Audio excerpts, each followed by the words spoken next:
Hi everyone. Today I'm sharing a video that I've been asked to cover regarding infections, the parasites, candidiasis, etc. Therefore, we will dissect this somewhat sensitive subject, which is often misunderstood, and explore the effects of dry fasting, how dry fasting can aid. Alright, there are many people now seeking treatments for Lyme disease and candidiasis, various digestive infections, and we have a really effective tool that is effective, yet we do not always grasp how dry fasting can lead to such results. Therefore, this video will help clarify, establish a clear framework on how dry fasting and the drying out of pathogens, how we can attain these successes. I want to remind you that this does not substitute for medical supervision. We do not promise healing. Dry fasting will not heal anyone. It is you who heal yourself, I remind you. Your vitality, your nerve energy, and your state will do the work. We are coaches and bear no responsibility, so we cannot make promises. Some people ask me if dry fasting can address this issue, that one or another. Yes, dry fasting is a therapy for homeostasis and internal regulation, but we don't claim to say, here it is. It won't cure this or that. We don't work miracles here. Yet dry fasting is quite effective. We get positive responses. It's a therapy that regulates bodily systems. It improves organ health, detoxifies, fights inflammation, and reorganizes immunity. And that's how it works. So there you go. Do not have the logic of saying that dry fasting will treat this or that pathology. It will regulate the terrain. It will create a balance that helps improve a physiological condition.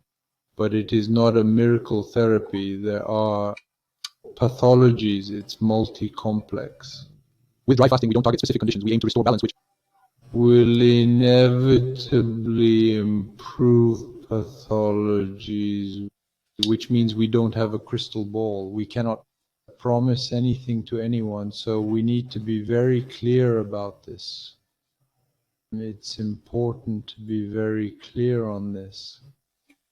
There are certain aspects where dry fasting proves to be quite formidable and effective, while other health issues are more complex, so we will have to reiterate that. We will need to be patient, and we will have to use other tools in synergy.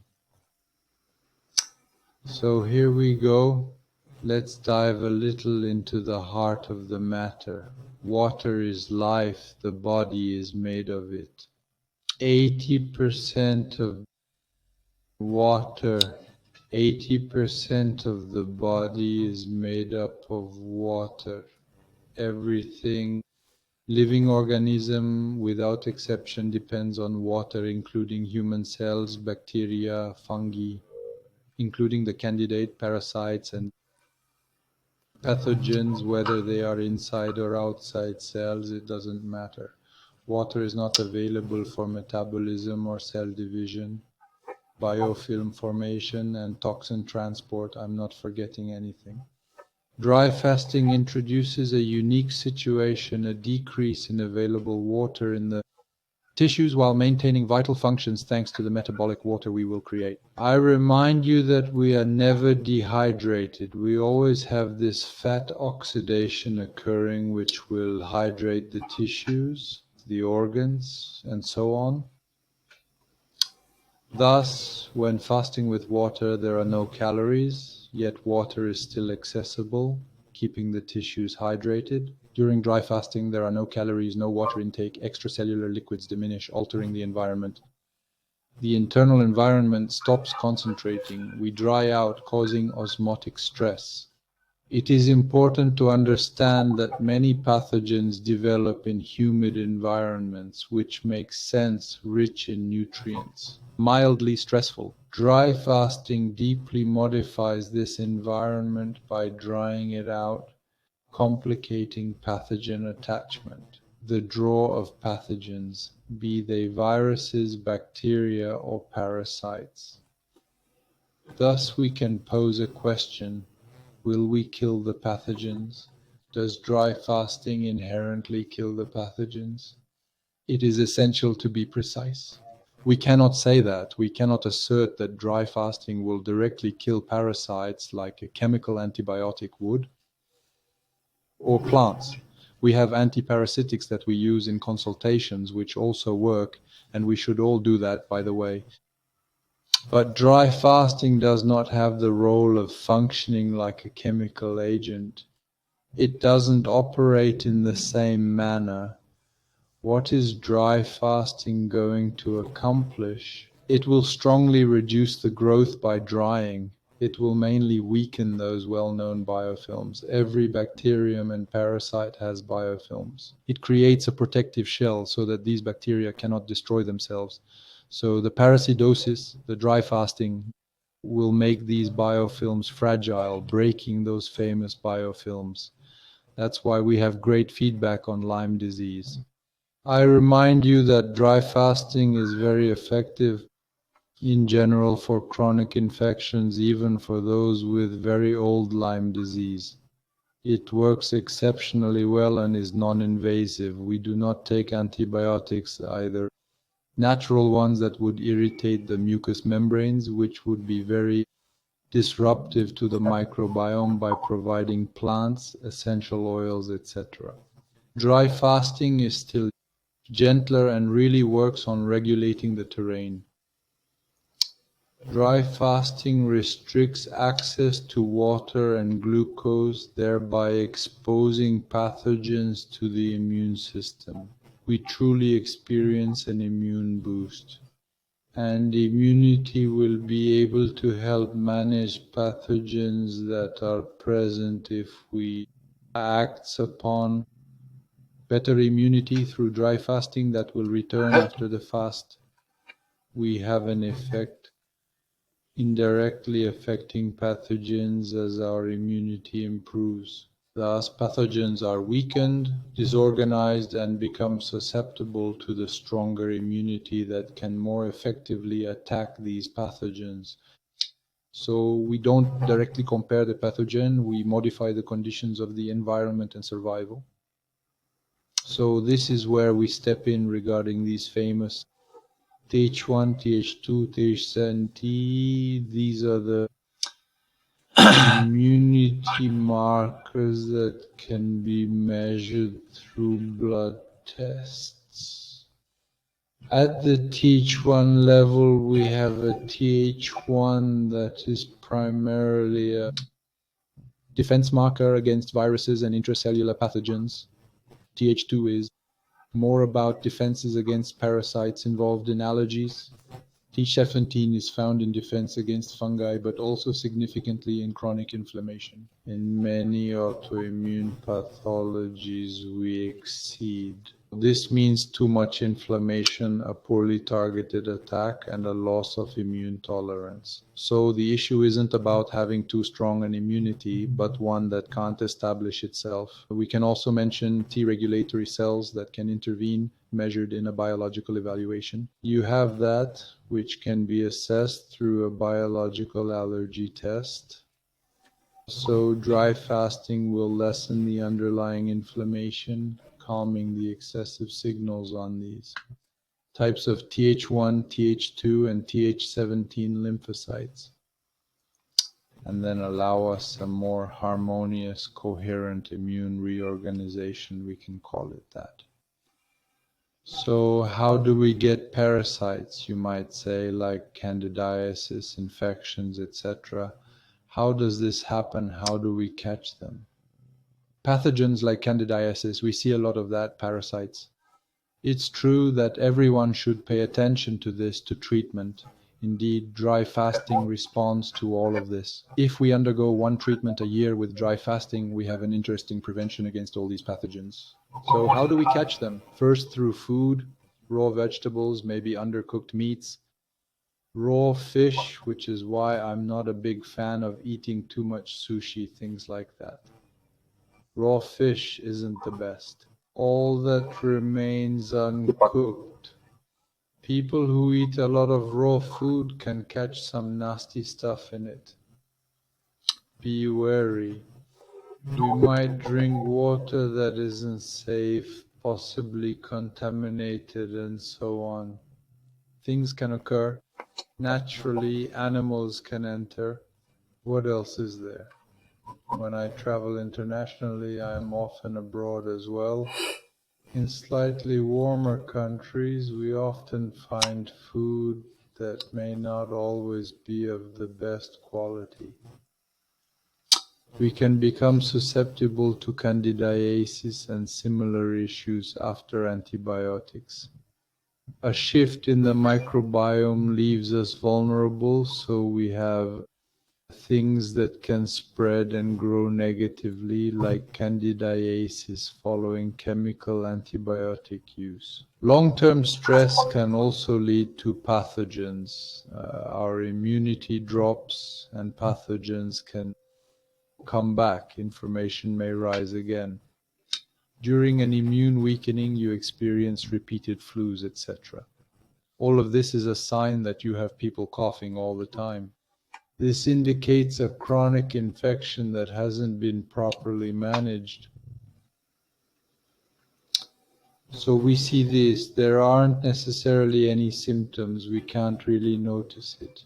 These pathogens know how to hide well. They slow down metabolism. They form biofilms. They know how to circulate well. They can go and hide, avoiding being captured by immunity. They can sometimes be involved in chronic fatigue, digestive issues, pain, skin disorders and skin problems, imbalances in the hormonal system, autoimmune disorders. We treat the symptoms without fully grasping the underlying cause.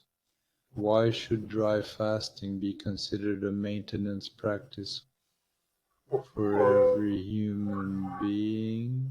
Throughout the history of Hippocratic medicine, Avicenna, Arab medicine, and all ancient traditions, fasting was truly seen as a purification, as a therapeutic method, but also as a true maintenance practice. As I always mention, dry fasting or water fasting isn't just a random idea. Thus, the body accumulates over time waste, toxins, and bag-grade inflammation. I spoke about this. You can measure it. Always consult your physician. When you undergo a blood analysis, an ultrasensitive CRP, that's its name, to find these hidden bag-grade inflammations that I believe are crucial, which are the basis of all diseases. If you have a bag-grade inflammation that is a bit above the norm, it signals a lurking disease that exists. Therefore, always ask for this test. Of bag-grade inflammation that marks, which is the root of a pathological condition of something. Thus, the body gathers waste, toxins, and so on over time, silent inflammations and microbial burdens. In our contemporary world, we have a diet, and some people eat 7 times daily, even 4 times a month. That's too much. So, too much stress, too much pollution. Electromagnetic pollution is certainly part of it. Sedentary lifestyle, the absence of sleep, and all of this will lead to the burdens of human existence. Fasting should really be seen as a fundamental biological hygiene tool for maintenance and treatment of diseases if one has them. And by undertaking regular detox programs, I refer to extended detoxes, thus emergency fasting is quite effective. But unfortunately, it doesn't go far enough to hit pathogens. Many people today are experiencing heart attacks, with bacteria migrating that will attack heart tissues. This is why to focus to managing pathogens in life is essential. Every year I undertake certain detoxes and of course a dry fast, so I have a solid prevention plan against potential pathogens. Because of what we discussed earlier regarding diet, there are potential pathogens that can emerge and we must control them. Therefore, supporting your immune system is crucial. That's the key.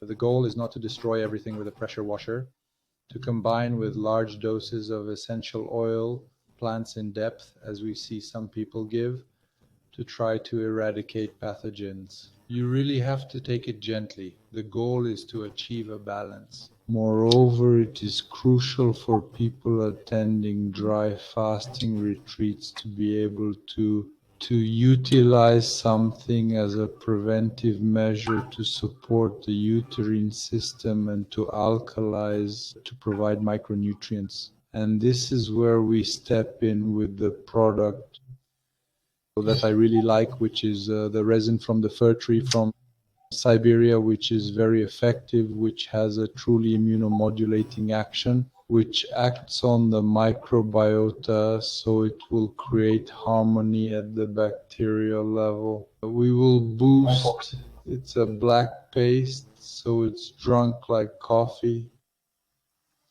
and it will bolster the immune system, working on the mucous membranes.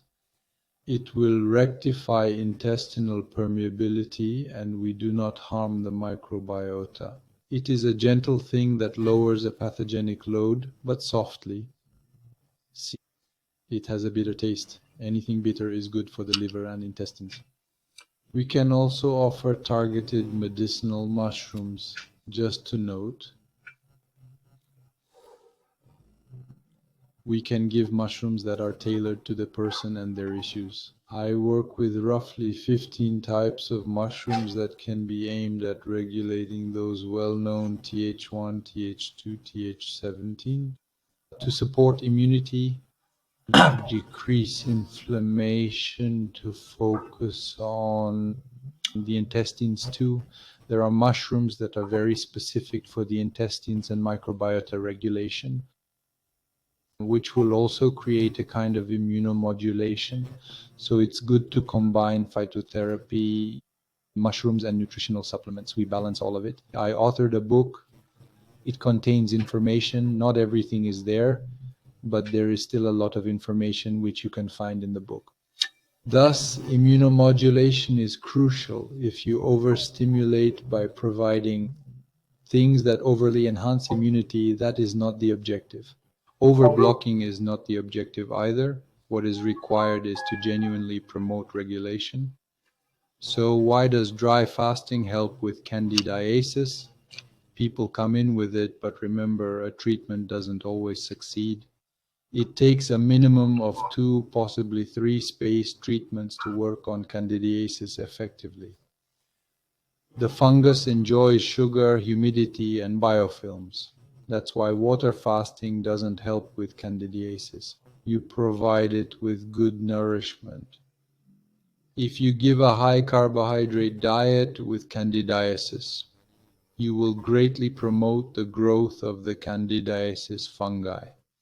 Dry fasting is the best approach for candidiasis because it acts on all its parameters. You must truly decrease the tissue moisture that weakens biofilms. You must stop consuming sugar, and all of this will trigger autophagy, resulting in a thorough cleansing of waste. Bacterial waste in the gut, and the results are immediate, with people having fewer symptoms and less desire for sugar. In fact, sugar cravings are cut off after a dry fast.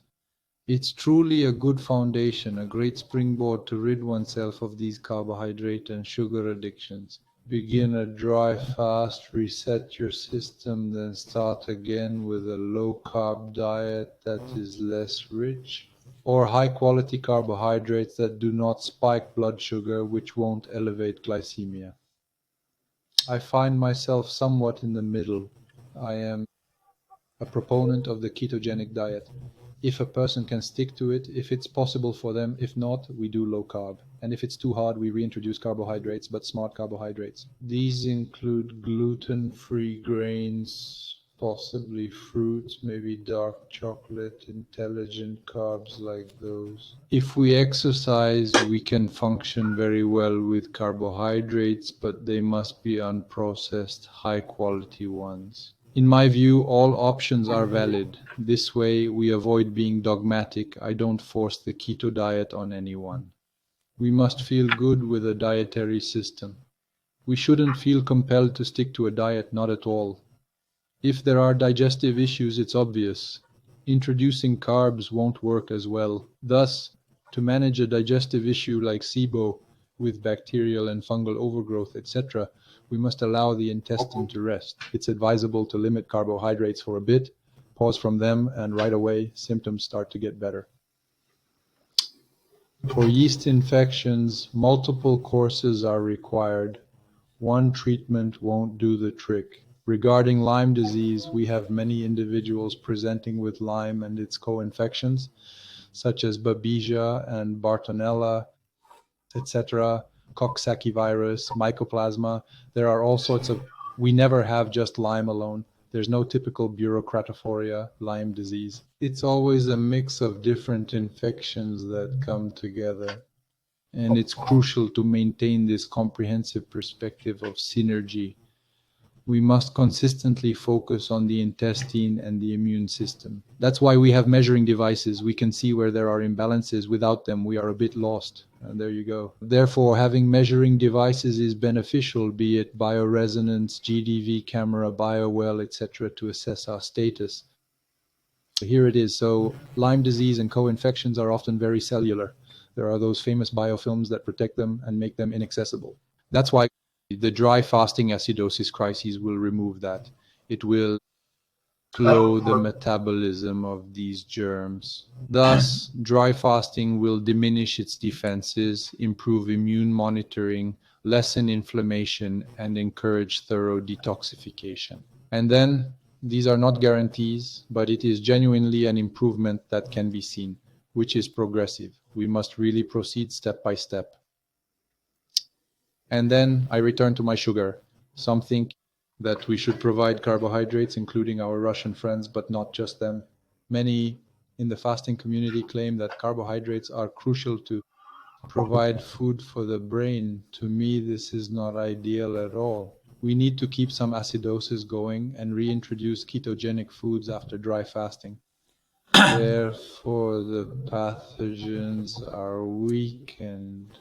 If you provide sugar, you re-nourish them, you feed the remnants of the fungi well, you kickstart fermentation, you negate some of the benefits you achieved through fasting. Thus, the food reintroduction should be sugar poor, gradual, and directed towards protein reconstruction.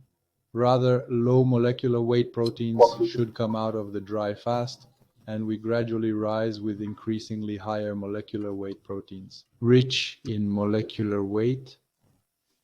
Therefore, after the elimination, you will gain mental clarity, clearer food options, and a resurgence of energy which you feel after a dry fast. You sleep less, feel less fatigued, digestion is better, you have a renewal of tissues, organs taking place, you experience a thorough cleansing, and you truly feel a stable energy flow if you eat properly afterward.